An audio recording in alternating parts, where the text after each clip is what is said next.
Bonjour mes photographes, bienvenue sur la chaîne La Pause Benoît. Dans cette séquence, vous voyez à l'extérieur utiliser 4 boîtiers de génération différentes. Puis je vais faire exactement la même prise de vue avec ma lentille 90 mm de Tamron.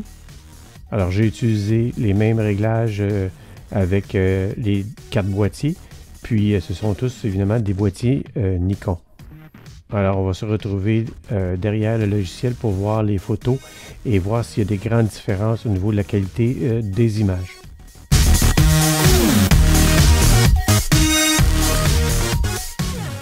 Alors, on se retrouve dans Affinity Photo. Alors, lors de la séance photo, j'ai utilisé 4 boîtiers, toutes de la compagnie Nikon.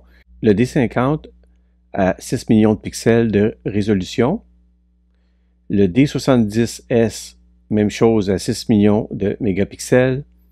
Le D90 à 12 millions de mégapixels et le D7200 à 24 millions de pixels. Alors, je vais vous montrer 3 photos. Je n'utiliserai pas les 2 boîtiers à 6 millions de pixels. Je vais utiliser le D50 à 6 millions, le D90 à 12 et le D7200 à 24 millions de pixels. Et je vais vous demander à vous prêter au jeu. Je vais vous laisser quelques secondes. Je vais vous montrer les 3 photos et vous allez essayer de trouver quel boîtier a pris la photo. Alors, je vous laisse défiler les photos. Je vous laisse quelques instants.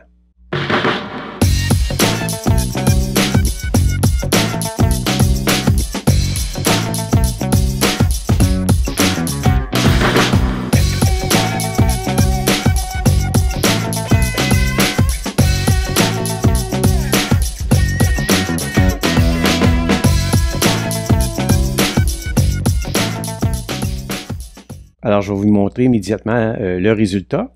La première photo, c'est pris avec le D5200, avec le capteur à 24 millions de pixels.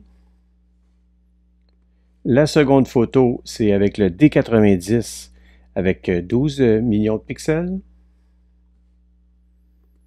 Et la troisième, avec le D50, avec 6 millions de mégapixels.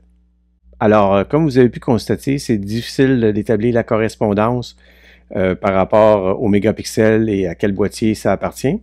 Alors, pourquoi c'est difficile de départager? Évidemment, on a un affichage écran. Alors, ça peut être un affichage sur un téléphone, un écran haute définition, un écran plus régulière. Je vais vous montrer un exemple de type d'affichage écran avec une résolution de 1920 par 10080.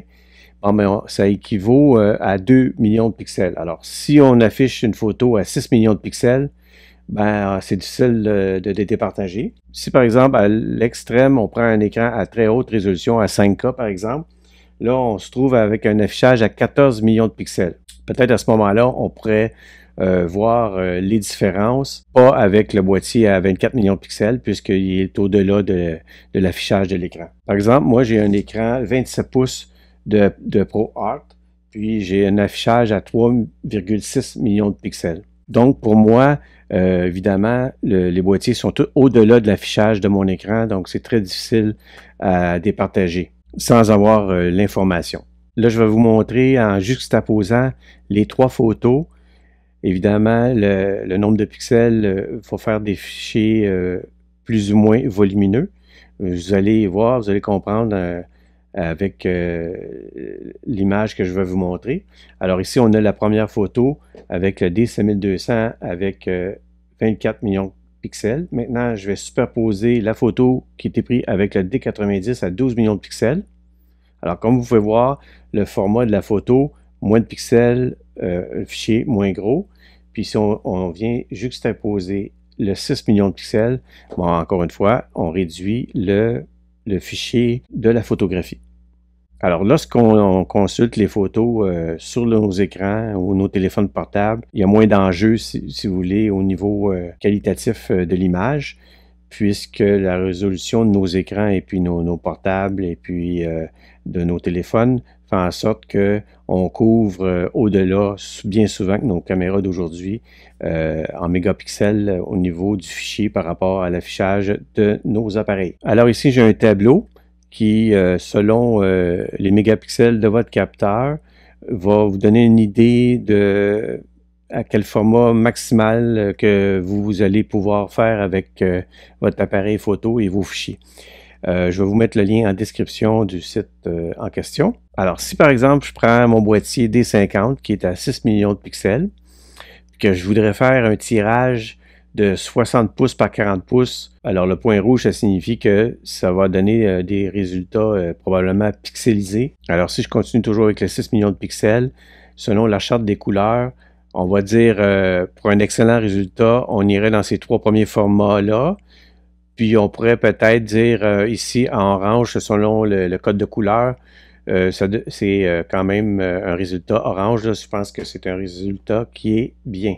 Si je prends mon DC1200 ici dessus entre 22 et 30 mégapixels, on peut faire des tirages plus grands, étant donné que la résolution est plus grande du capteur. Si on veut faire un recadrage, puis on veut garder l'entièreté de la résolution de notre image pour ne pas perdre de résolution, vous allez voir dans le menu recadrage, il y a seulement qu'un item où ça nous permet de garder l'intégralité de la résolution de notre capteur. Je dirais que lorsqu'on fait de la photographie, l'important, si on ne veut pas perdre de résolution, c'est de cadrer à la prise de vue le plus possible, évidemment, l'image, notre composition, pour pas qu'on ait à recadrer, à cropper, comme on dit, dans l'image pour perdre de la résolution. Mais il y a une façon d'éviter quand même, si on veut recadrer après coup, la perte de résolution. Alors, je vais vous montrer. Vous allez dans l'outil recadrage ici. Alors, si on ne veut pas perdre la résolution initiale de notre capteur, on va choisir rééchantillonner ici. Là, au départ, on voit ici la taille de notre capteur d'origine qui est de 3880 pixels par 5926 pixels, qui se trouve être 20. Si on multiplie les deux chiffres, ça donne 24 millions de pixels. Alors, je vais recropper mon image. Je vais cliquer sur Appliquer et on voit ici que nos données n'ont pas changé. Donc, ça garde en définitive la grandeur initiale de notre image en résolution. Par contre, si on vient recadrer avec la fonction sans contrainte, proportion d'origine ou proportion personnalisée, à ce moment-là, vous allez voir, ça va avoir une influence directe sur la résolution de votre image. Alors, on va prendre par exemple sans contrainte, on va recadrer, donc cliquez sur Appliquer.